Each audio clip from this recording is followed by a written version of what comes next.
Hi dear friends, ഇന്ന് നമുക്ക് ginger സംഭാരം തയ്യാറാക്കാം. അതിനായി നമുക്കൊരു മിക്സിയുടെ ജാർ എടുക്കാം.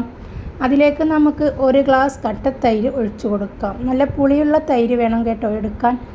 ഒരു പച്ചമുളകും, ഒരു 2 ഇഞ്ച് നീളത്തിൽ വലിപ്പമുള്ള ഇഞ്ചിയും ചെറിയ ചെറിയ പീസുകളാക്കിയത്, ഒരു തണ്ട് പുതിനയില, ഒരു 1/4 ടീസ്പൂൺ ഉപ്പ്, ഇവ ചേർത്ത് നന്നായി നമുക്കൊന്ന് മിക്സിയിലിട്ട് അടിച്ചെടുക്കാം. അടിച്ചെടുത്ത നമ്മുടെ ഈ കൂട്ടിലേക്ക് നമുക്ക് തണുത്ത വെള്ളം ഒഴിച്ചു കൊടുക്കാം.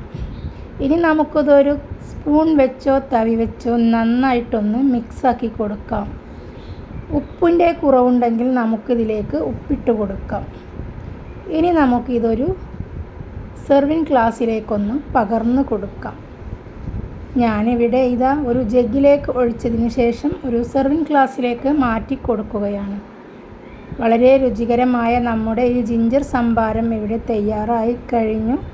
ഈ വെയിലത്ത് നിങ്ങൾക്ക് കുടിക്കാൻ പറ്റിയ ഒരു പാനീയമാണ്. നിങ്ങൾ ഇത് തയ്യാറാക്കി ഇതിൻ്റെ ഫീഡ്ബാക്ക് എന്നെ അറിയിക്കാൻ മറക്കല്ലേ. കൂടെ തന്നെ സബ്സ്ക്രൈബും ചെയ്യണേ.